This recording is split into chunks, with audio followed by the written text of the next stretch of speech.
Hello everybody, मैं Naresh Kumar Dalton classes में आपका स्वागत करता हूं।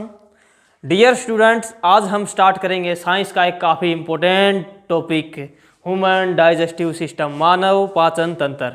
डियर स्टूडेंट्स, मानव पाचन तंत्र, ह्यूमन डाइजेस्टिव सिस्टम, इस टॉपिक से एग्जाम में तो क्वेश्चन पूछे जाते हैं। साथ ही जो कॉम्पिटिटिव एग्जाम हैं, कंपटीशन के जो हम एग्जाम देते हैं कंपटीशन में, उसमें भी इस पार्ट से काफ़ी सारे क्वेश्चन पूछे जाते हैं, चाहे वो किसी भी लेवल का क्यों ना हो। तो वो सारे के सारे टॉपिक, सारे के सारे क्वेश्चन आज हम करने जा रहे हैं। तो डियर स्टूडेंट, चलिए स्टार्ट करते हैं ह्यूमन डाइजेस्टिव सिस्टम। अब सबसे पहली बात, मानव पाचन तंत्र, ह्यूमन डाइजेस्टिव सिस्टम है क्या, इसका कार्य क्या है।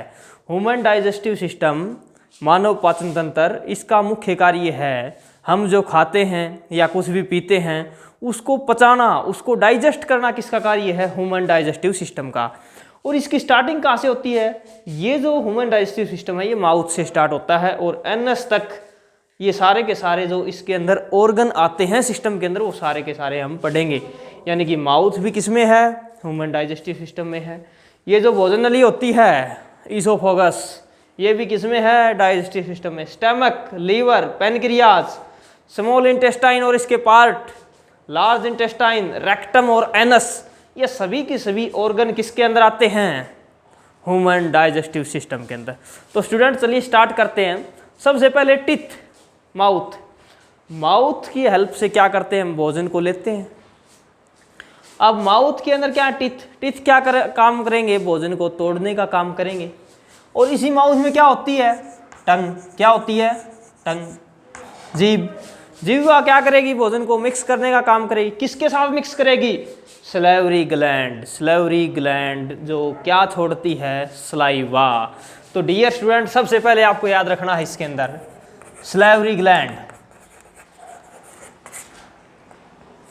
सलाइवरी ग्लैंड, लार ग्रंथि, ये क्या प्रोड्यूस करेगी, प्रोड्यूस सलाइवा। याद रखना आपको, ये क्या प्रोड्यूस करती है, सलाइवा प्रोड्यूस करती है, लार पैदा करती है। और ये लार क्या काम करती है, ये लार एक तो भोजन को गीला करती है, वेट द फूड, भोजन को गीला कर देगी। दूसरा, increase the taste of the food, भोजन के टेस्ट को बढ़ाने का काम करती है। समझ आई कि नहीं आई बात, ओके। और इसके अंदर एक एंजाइम पाया जाता है जो आपको याद रखना है। सलाइवा के अंदर कौन सा एंजाइम पाया जाता है, एमिलेस एंजाइम। कौन सा एंजाइम पाया जाता है, एमिलेस एंजाइम। ये पूछते हैं कंपटीशन में कि सलाइवा के अंदर कौन सा एंजाइम पाया जाता है, एमिलेस एंजाइम। इसको सलाइवा एमिलेस भी बोलते हैं। और ये किसका डाइजेशन करता है, ये कार्बोहाइड्रेट, या फिर इसको हम बोल सकते हैं स्टार्च। कार्बोहाइड्रेट या स्टार्च जो हम खाते हैं उसका डाइजेशन किसके द्वारा होता है, एमिलेस एंजाइम के द्वारा। ये कहाँ पाया जाता है, सलाइवरी ग्लैंड इसको सेक्रेट करती है, सलाइवा में पाया जाता है, ओके। लार के अंदर पाया जाने वाला एंजाइम है एमिलेस एंजाइम, ये कार्बोहाइड्रेट या स्टार्च को ब्रेक डाउन करता है, ठीक है। उसके बाद हम नीचे चलते हैं। तो भोजन कहाँ से जाएगा, भोजन जाएगा ईसोफेगस से होते हुए। ये ईसोफेगस है। ईसोफेगस क्या होती है, भोजन नली। क्या होती है, भोजन नली। इसे गर्सिका भी बोलते हैं। क्या बोलते हैं, गर्सिका है भोजन नली, जिससे भोजन कहाँ जाता है, हमारे माउथ से स्टमक में जाता है, माउथ से स्टमक में जाता है। किसके थ्रू होते हुए जाता है, ईसोफेगस से, ईसोफेगस। अब एक मूवमेंट याद रखना है कि भोजन जो जाता है स्टमक के अंदर माउथ से, वो किस मूवमेंट से जाता है, वो क्या याद रखोगे आप, पेरिस्टाल्टिक मूवमेंट। कौन सा मूवमेंट, पेरिस्टाल्टिक मूवमेंट, ओके। ये जो मूवमेंट होता है इसमें क्या होती है, एक बार ये कॉन्ट्रैक्ट होती है, एक बार रिलैक्स होती है, एक बार कॉन्ट्रैक्ट, एक बार रिलैक्स, एक बार कॉन्ट्रैक्ट, एक बार रिलैक्स होती है। इस प्रकार भोजन जो है, हमारी जो ईसोफेगस है इसके अंदर से जाता है, एक बार कॉन्ट्रैक्ट होती है, एक बार रिलैक्स होती है। इस प्रकार का जो मूवमेंट होता है उसे क्या बोलते हैं, पेरिस्टालाइसिस मूवमेंट भी हम इसको बोलते हैं, पेरिस्टालाइसिस। तो इसको पेरिस्टाल्टिक की जगह हम क्या लिखेंगे, पेरिस्टालाइसिस मूवमेंट लिखेंगे, ठीक है, पेरिस्टालाइसिस मूवमेंट, ओके। पेरिस्टालाइसिस मूवमेंट, पेरिस्टालाइसिस मूवमेंट किसके अंदर होता है, ईसोफेगस में होता है। एक बार ये कॉन्ट्रैक्ट होती है, रिलैक्स होती है, कॉन्ट्रैक्ट होती है, रिलैक्स होती है। इस प्रकार भोजन नीचे की तरफ जाता है। और ये मूवमेंट क्यों जरूरी है, ये मूवमेंट इसलिए जरूरी है जब आप लेट कर खा रहे हैं या टेढ़े मेढ़े होकर खा रहे हैं कुछ, या फिर आपने क्या किया, सिर नीचे कर लिया, पैर ऊपर कर लिया, अब भी आप खाओगे तब भी जो भोजन है वो कहाँ जाएगा, स्टमक के अंदर ही जाता है, वो वापस नहीं आता है इससे। क्यों? क्योंकि उसमें ये मूवमेंट कौन सा होता है, पेरिस्टालाइसिस मूवमेंट।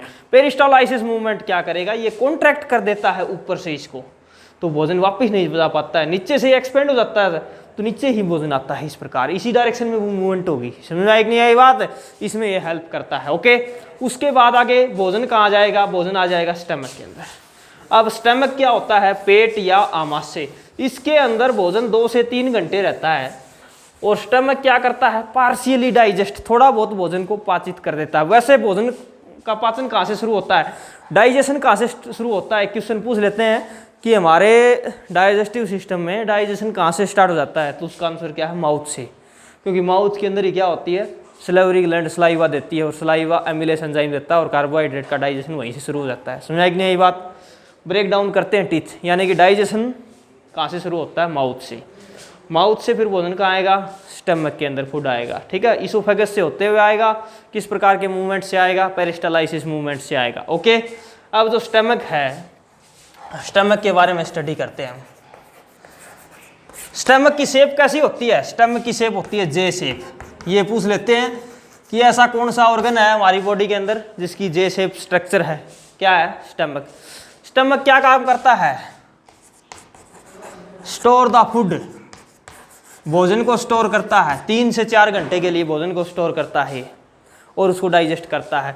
स्टमक के अंदर एक ग्लैंड होती है, उसको क्या बोलते हैं, गैस्ट्रिक ग्लैंड। क्या बोलते हैं, गैस्ट्रिक ग्लैंड।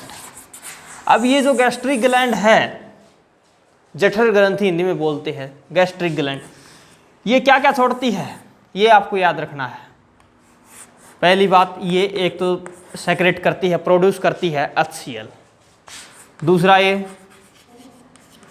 म्यूकस, तीसरा ये पेप्सिन। ओके, ये आपको याद रखना है। जो स्टमक के अंदर गैस्ट्रिक ग्लैंड होती है, ये 3 चीजें प्रोड्यूस करती है, HCl, म्यूकस और पेप्सिन। HCl, म्यूकस और पेप्सिन। HCl क्या होता है, हाइड्रोक्लोरिक एसिड। क्या होता है, हाइड्रोक्लोरिक एसिड। ये क्या काम करेगा, provide acidic medium, provide acidic medium, ये एसिडिक मीडियम प्रोवाइड करेगा। दूसरा, kill the micro organism, kill the micro organisms for like bacteria, जैसे कि बैक्टीरिया वगैरह है ना, हानिकारक जो बैक्टीरिया होते हैं उनको मारने का काम किसका है, HCl का। जैसे हमने भोजन खाया, भोजन के साथ कुछ हानिकारक बैक्टीरिया फूड के साथ हमारे स्टमक में इंटर कर जाते हैं, तो उनको कौन मार देगा, HCl। HCl का क्या काम है, provide acidic medium. Acidic medium provide करता है, क्योंकि जो पेप्सिन एंजाइम है वो हमेशा किस में एक्ट करेगा, एसिडिक मीडियम में एक्ट करता है। ये बात आपको याद रखनी है। ठीक है, दूसरा HCl का क्या कार्य है कि किल द हार्मफुल बैक्टीरिया, ये हार्मफुल बैक्टीरिया को मार देता है, या फिर kill the harmful micro organisms like bacteria. ठीक है, उसके बाद म्यूकस, म्यूकस का क्या कार्य है। अब HCl प्रोड्यूस हुआ है स्टमक के अंदर, अगर HCl प्रोड्यूस हुआ है स्टमक के अंदर, तो ये स्टमक की जो स्किन है वो जल भी तो सकती है HCl से। HCl तो एसिड है एक प्रकार से, तो जलाने से कौन बचाता है, म्यूकस। कौन बचाता है, म्यूकस। म्यूकस क्या होता है, इसका फंक्शन याद रखोगे, mucus protect, mucus protect the inner lining, mucus protect the inner lining of stomach from HCl या एसिड। एसिड से जलने से कौन बचाता है, म्यूकस बचाता है। समझाएगी नहीं ये बात। अब HCl से तो जल सकता है, इरिटेशन हो सकती है, जलन हो सकती है, लेकिन जलन कौन नहीं होने देता है, म्यूकस। ठीक है, उसके बाद पेप्सिन। पेप्सिन क्या काम करेगा, help in digestion of protein. Protein के डाइजेशन में कौन हेल्प करता है, पेप्सिन। कौन हेल्प करता है, पेप्सिन। पेप्सिन हमेशा एसिडिक मीडियम में ही एक्ट होता है, कार्य करता है, और ये प्रोटीन के डाइजेशन में हेल्प करता है। ये क्या करेगा, प्रोटीन जो कॉम्प्लेक्स प्रोटीन है उसको सिंपल प्रोटीन में कन्वर्ट कर देगा, यानी कि बड़े बड़े टुकड़े हैं प्रोटीन को उनको सिंपल छोटे छोटे टुकड़ों में कन्वर्ट कर देगा। कौन? पेप्सिन एंजाइम स्टमक के अंदर। तो स्टमक तक हमने पढ़ लिया है। स्टमक के अंदर गैस्ट्रिक ग्लैंड होती है और वो HCl म्यूकस और पेप्सिन सेक्रेट करती है, प्रोड्यूस करती है। उनके कार्य हमने पढ़ लिए हैं। तो आप स्क्रीनशॉट ले सकते हैं इस डायग्राम का और जो मैं लिखता हूँ इनका, और इस पर कॉपी के अंदर राइट भी कर सकते हैं और इनको लर्न भी करना है आपको, ठीक है। अब स्टमक के बाद फूड कहाँ जाएगा? स्टमक के अंदर भोजन आ गया, गैस्ट्रिक ग्लैंड होती है, हमने पढ़ लिया उसके फंक्शन। अब भोजन आगे जाएगा। अब आगे जाने पर भोजन ये स्मॉल इंटेस्टाइन शुरू हो जाती है। स्मॉल इंटेस्टाइन छोटी आंत शुरू हो जाती है और इसको सेक्रेशन मिलता है किससे? लीवर से। किससे? लीवर से। अब लीवर के फंक्शन देखिए आप बड़े ध्यान से। लीवर जो है वो लार्जेस्ट ग्लैंड है हमारी बॉडी के अंदर। कंपटीशन में पूछ लेते हैं कि हमारी बॉडी की सबसे लार्जेस्ट ग्लैंड, सबसे बड़ी ग्रंथि कौन सी है? लीवर। कौन सी है? लीवर।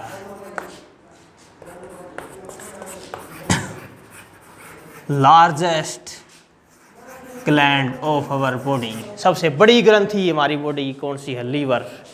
लीवर अगर खराब हो जाएगा, लीवर काम करना छोड़ देता है तो सबसे पहले आपको क्या होता है? जॉन्डिस, पीलिया होता है। समझ आई नहीं आई बात? ये फैट के डाइजेशन में हेल्प करता है। दूसरा जो पॉइजनस सब्सटेंस है ना उनको ख़त्म करने का, जहरीले पदार्थों को ख़त्म करने का काम लीवर का है, ठीक है। काफ़ी ज़्यादा इंपॉर्टेंट फंक्शन है बॉडी। लीवर डाइजेशन में क्या रोल है? लीवर प्रोड्यूस करता है बाइल जूस। बाइल जूस एक ऐसा जूस है जिसके अंदर डाइजेस्टिव एंजाइम नहीं होते हैं। ऐसा कौन सा जूस है? ऐसा कौन सा लिक्विड जो बॉडी के अंदर छोड़ा जाता है लीवर के द्वारा जिसके अंदर डाइजेस्टिव एंजाइम नहीं होते हैं, पाचक रस नहीं होते हैं, वो कौन सा है? Bile juice. ओके, ये याद रखना, आपको कंपटीशन में पूछ लेते हैं। Bile juice. अब बाइल जूस का फंक्शन क्या है? बाइल जूस, पहली बात, बाइल जूस किसने छोड़ा? लीवर ने। अब बाइल जूस स्टोर कहाँ हो जाएगा? इसके अंदर, यहाँ पर। ये क्या है? यहाँ पर स्टोर हो जाएगा। प्रोड्यूस किसने किया बाइल जूस? लीवर ने। और ये क्या है? ठीक लीवर के ऊपर होता है क्या? Gall bladder. क्या होता है? Gall bladder. तो ये बाइल जूस स्टोर कहाँ होगा?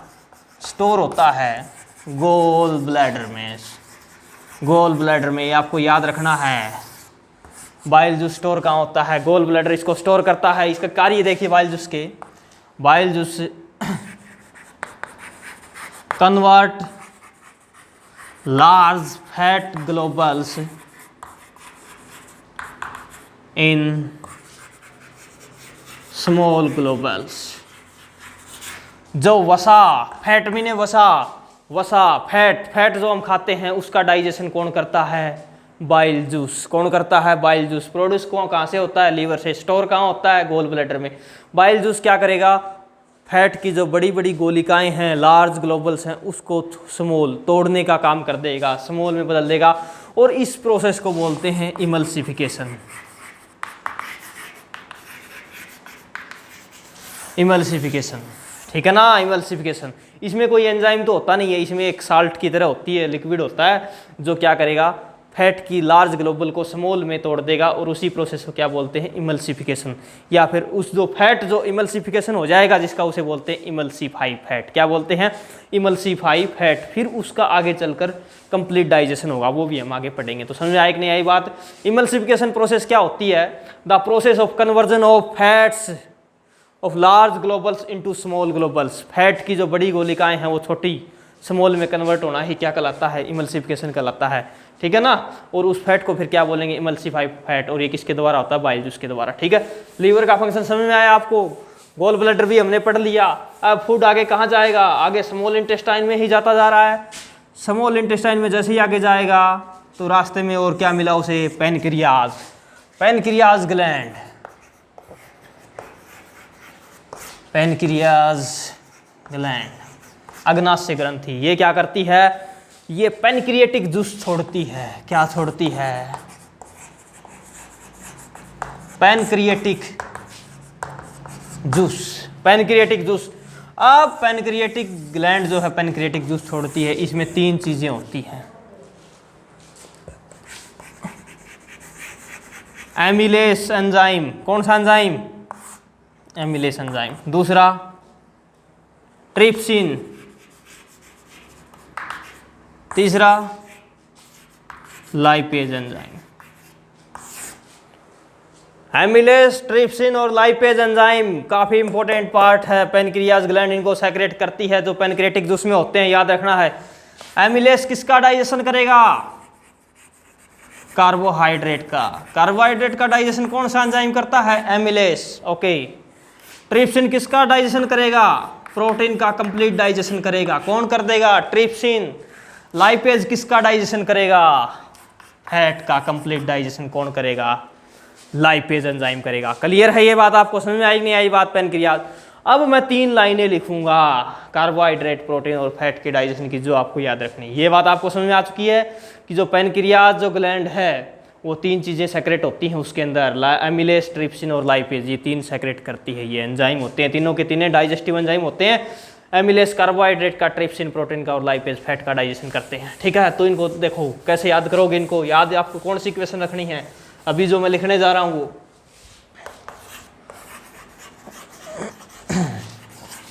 कार्बोहाइड्रेट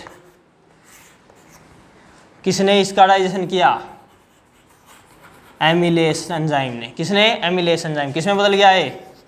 ग्लूकोज में। किसमें बदल गया? ग्लूकोज में। यानी कार्बोहाइड्रेट्स जो है वो किसमें कन्वर्ट हो जाता है? ग्लूकोज में। और कौन करता है? Amylase enzyme. कौन करता है? Amylase enzyme. एमिलेस एंजाइम जो है वो सलेवरी ग्लैंड भी प्रोड्यूस करती है और पेनक्रियाज भी प्रोड्यूस करती है। ओके। दूसरा प्रोटीन। प्रोटीन का थोड़ा बहुत डाइजेशन किसने किया था? स्टमक के अंदर एक ग्लैंड पढ़ी थी हमने, पेप्सिन एंजाइम, जस्ट्री ग्लैंड छोड़ती। दूसरा ट्रिप्सिन। पेप्सिन क्या करती है? इस प्रोटीन को, कॉम्प्लेक्स को सिंपल में बदल देती है प्रोटीन को। लेकिन ट्रिप्सिन क्या करेगी? उस सिंपल प्रोटीन को फिर अमीनो एसिड में बदल देगी। किसमें? अमीनो एसिड में। यह आपको याद रखना है कि जो प्रोटीन है वो डाइजेस्ट होकर किसमें कन्वर्ट होता है? अमीनो एसिड में। कौन करता है उसको? Trypsin enzyme. कौन छोड़ता है? पेनक्रियाज। ओके। तीसरा है फैट्स। अब ये जो फैट्स है, अब फैट की जो बड़ी गोलिकाएं थी वो छोटी में किसने बदली? लीवर से जो बाइल जूस निकला था उसने। एक तो बाइल जूस इसके डाइजेशन में हेल्प करता है, फैट के डाइजेशन में। ओके। दूसरा फैट के डाइजेशन में कौन हेल्प करता है? Lipase enzyme. Lipase enzyme. Lipase enzyme कौन सेक्रेट करता है? पेनक्रियाज। यानी ये एमिलेस, ट्रिप्सिन और लाइपेज तीनों ही पेनक्रियाज सेक्रेट करती हैं, जो अभी हमने लिखे थे। और ये तीनों कार्बोहाइड्रेट, प्रोटीन और फैट का डाइजेशन। फैट किसमें बदल जाएगा? फैटी एसिड प्लस ग्लिसरॉल में। Fatty acid plus glycerol. Fatty acid plus glycerol याद रखना है आपको। कार्बोहाइड्रेट एमिलेस बदलता है ग्लूकोज में। पेप्सिन और ट्रिप्सिन बदलते हैं प्रोटीन को अमीनो एसिड में। बाइल जूस और लाइपेज बदलते हैं फैट्स को किसमें? फैटी एसिड और ग्लाइसरॉल में। ठीक है, ये जो है वो डाइजेस्टेड फूड है। ग्लूकोज डाइजेस्टेड कार्बोहाइड्रेट है, अमीनो एसिड डाइजेस्टेड प्रोटीन है, फैटी एसिड और ग्लाइसरॉल क्या है? डाइजेस्टेड फैट है। ये आपको याद रखने हैं। और 10th क्लास में तो ये काफ़ी इंपॉर्टेंट है, पेपर में भी पूछ सकते हैं। समझ आई कि नहीं आई बात? और कंपटीशन लेवल पर भी पूछ सकते हैं। पेनक्रियाज का फंक्शन समझ आया? डाइजेस्टिव सिस्टम में क्या फंक्शन है? ये फंक्शन आपको याद रखना है। ठीक है। अब फूड इसमें आगे जाता है स्मॉल इंटेस्टाइन में। स्मॉल इंटेस्टाइन के भी 3 पार्ट हैं जो पूछ लेते हैं। सबसे ऊपर वाला पार्ट होता है डोडेनम। कौन सा? डोडेनम। स्मॉल इंटेस्टाइन का सबसे ऊपर वाला पार्ट डोडेनम। बीच वाला पार्ट जेजुनम और सबसे नीचे वाला पार्ट इलम। डोडेनम, जेजुनम और इलम, ये 3 पार्ट हैं स्मॉल इंटेस्टाइन के। ये आपको याद रखना है। ठीक है ना। लार्ज इंटेस्टाइन, ये लार्ज इंटेस्टाइन है जो मोटी दिखाई दे रही है आपको। ठीक है ना। अब स्मॉल इंटेस्टाइन जो है, ये स्मॉल इंटेस्टाइन अंदर वाली है, अंदर वाली। स्मॉल इंटेस्टाइन को छोटी आंत बोलते हैं। स्मॉल क्यों बोलते हैं? स्मॉल इसलिए बोलते हैं क्योंकि ये थिन होती है, पतली होती है, लेकिन ये लंबी काफ़ी ज़्यादा होती है। लंबी तो लार्ज से भी ज़्यादा होती है। कितने मीटर लंबी होती है? Near about 7 metre long, 7 metre long कौन सी होती है? Small intestine. और लार्ज इंटेस्टाइन कितनी होती है? 1.5 मीटर, 1.5 मीटर। 1.5 मीटर लॉन्ग कौन सी होती है? Large intestine. और 7 मीटर लॉन्ग कौन सी होती है? Small intestine. यानी कि स्मॉल इंटेस्टाइन की लंबाई लार्ज से ज़्यादा होती है। ये याद रखना आपको। लेकिन फिर भी इसको स्मॉल इंटेस्टाइन बोलते हैं, छोटी आंत बोलते हैं। क्यों बोलते हैं? क्योंकि एक तो ये इस कम एरिया कवर करती है, काफ़ी ज़्यादा थिन होती है, पतली होती है, बड़ी वाली से कम एरिया कवर करती है थिन होने की वजह से। और ये जो लार्ज है ये क्या होती है? थिक होती है, मोटी होती है, इसलिए इसको लार्ज इंटेस्टाइन बोलते हैं। समझ आएगी नहीं बात? और जो डाइजेशन कंप्लीट होता है वो कहाँ पर कंप्लीट हो जाता है? स्मॉल इंटेस्टाइन में। याद रख लोगे, डाइजेशन शुरू होता है माउथ से, कंप्लीट कहाँ हो जाता है? स्मॉल इंटेस्टाइन में। ठीक है। अब स्मॉल इंटेस्टाइन में डाइजेशन कंप्लीट होने के बाद जो डाइजेस्टेड फूड है वो अब्जॉर्ब किया जाता है, वो अब्जॉर्ब किया जाता है। और वो अब्जॉर्ब कौन करता है डाइजेस्टेड फूड को? विली। विली क्या होती है? Finger like projection, finger like projection in inner wall of small intestine. जो स्मॉल इंटेस्टाइन है इसकी इनर वाल, अंदर वाली जो वाल है, अंदर वाली जो परत है, उसके अंदर क्या होती है? फिंगर लाइक प्रोजेक्शन, उंगली जैसे उभरे हुए भाग होते हैं, इस प्रकार उंगली जैसी उभरी हुई होती है, और उसको क्या बोलते हैं? विली। इसका फंक्शन क्या है? Absorbed digested food, absorbed digested food, पचे हुए भोजन को अब्जॉर्ब करती है। Villi are the finger like projection in the inner wall of small intestine which increase the area for absorption of food. भोजन के अब्जॉर्प्शन के लिए वो एरिया इंक्रीज कर देंगी। समझ आई कि नहीं आई बात?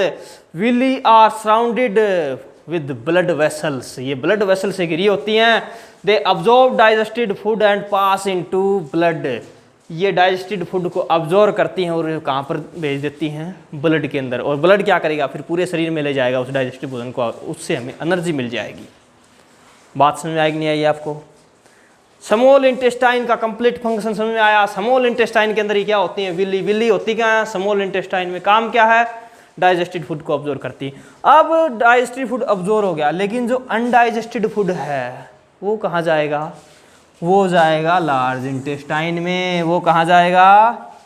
लार्ज इंटेस्टाइन में। जो मोटी दिखाई दे रही है ना लार्ज इंटेस्टाइन, इसके अंदर क्या चला जाएगा? अनडाइजेस्टेड फूड चला जाएगा। और जो अनडाइजेस्टेड फूड है ये स्टोर कहाँ होता है? लार्ज इंटेस्टाइन में। लार्ज इंटेस्टाइन का एक ये पार्ट है अपेंडिक्स।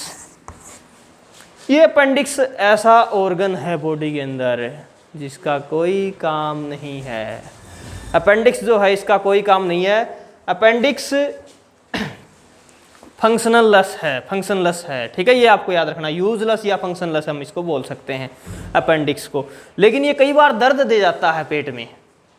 कई बार स्टमक के अंदर जैसे जो ये अपेंडिक्स है ज़्यादा हलचल होने की वजह से, या फिर इन केस ऑफ अनडाइजेशन की कंडीशन में ये इरिटेशन करना शुरू कर देता है, दर्द देना शुरू कर देता है, तो उस कंडीशन पर इसका ऑपरेशन होता है जिसे अपेंडिक्स ऑपरेशन बोलते हैं। काफ़ी सारे लोग करवाते भी अपेंडिक्स ऑपरेशन, इसका कोई काम नहीं है, इसका नुकसान ही बताते हैं। ठीक है, अब भोजन स्टोर होता है अनडाइजेस्टेड। अनडाइजेस्टेड वेस्ट मटेरियल कहाँ स्टोर होता है? लार्ज इंटेस्टाइन में। और वो यहाँ पर रेक्टम में। जब लार्ज इंटेस्टाइन क्या करेगी? लार्ज इंटेस्टाइन के अंदर आपको एक ही बात याद रखनी है कि ये अनडाइजेस्टेड फूड को स्टोर करती है तथा वाटर को अब्जॉर्ब कर लेती है। ठीक है ना? लार्ज जो इंटेस्टाइन है ये क्या करती है?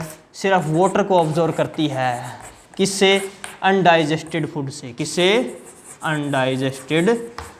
अनडाइजेस्टेड फूड कहाँ स्टोर होता है? लार्ज इंटेस्टाइन में। इससे सिर्फ वाटर ऑब्जॉर्व किया जाता है। कौन करता है? लार्ज इंटेस्टाइन की वाल्स कर लेती हैं वाटर ऑब्जॉर्व। अब रेक्टम में वो वेस्ट मटेरियल स्टोर हो जाता है और एनएस के द्वारा बाहर निकाल दिया जाता है। ओके, रेक्टम के अंदर वेस्ट मटेरियल स्टोर हो जाता है और एनएस के द्वारा बाहर निकाल दिया जाता है। अब एक लास्ट बात आपको याद रखनी है, स्पिंचर्स मसल्स।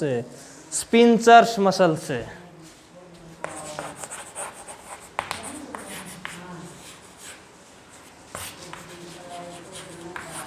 स्पिंचर्स मसल्स कहाँ होती है? ठीक इसके चारों तरफ, एनएस के चारों तरफ एक मसल्स होती है, उसे क्या बोलते हैं? स्पिंचर्स मसल्स। क्या बोलते हैं? स्पिंचर्स मसल्स। अब इस स्पिंचर्स मसल्स का क्या कार्य है? स्पिंचर्स मसल क्या करेगी?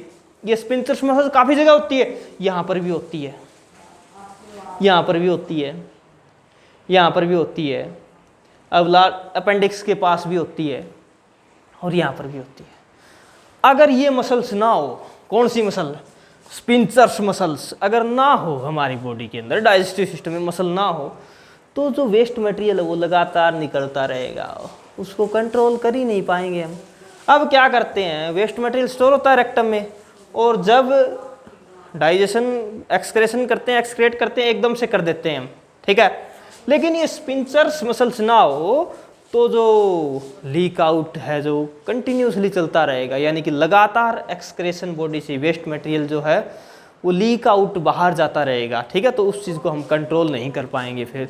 अब हम कंट्रोल किसकी वजह से करते हैं, स्पिंसर्स मसल्स की वजह से। तो डियर स्टूडेंट्स, डाइजेशन का कंप्लीट टॉपिक आपको समझ में आ गया होगा। इसका डायग्राम उतारिए, आप स्क्रीनशॉट लीजिए। हमने अलग अलग फंक्शन किए, stomach, liver, pancreas, small intestine के अंदर विली वगैरह, लार्ज इंटेस्टाइन, रेक्टर और अपेंडिक्स, एनस, ये सारी चीज़ें हम पढ़ चुके हैं, स्पिंसर्स मसल्स, ठीक है। तो इसको कम्प्लीटली आप 2 बार कम से कम इस वीडियो को देखिए और हमारे चैनल को ज़रूर सब्सक्राइब कीजिए। ये कंपटीशन लेवल में ज़रूर आता है टॉपिक। Thank you class.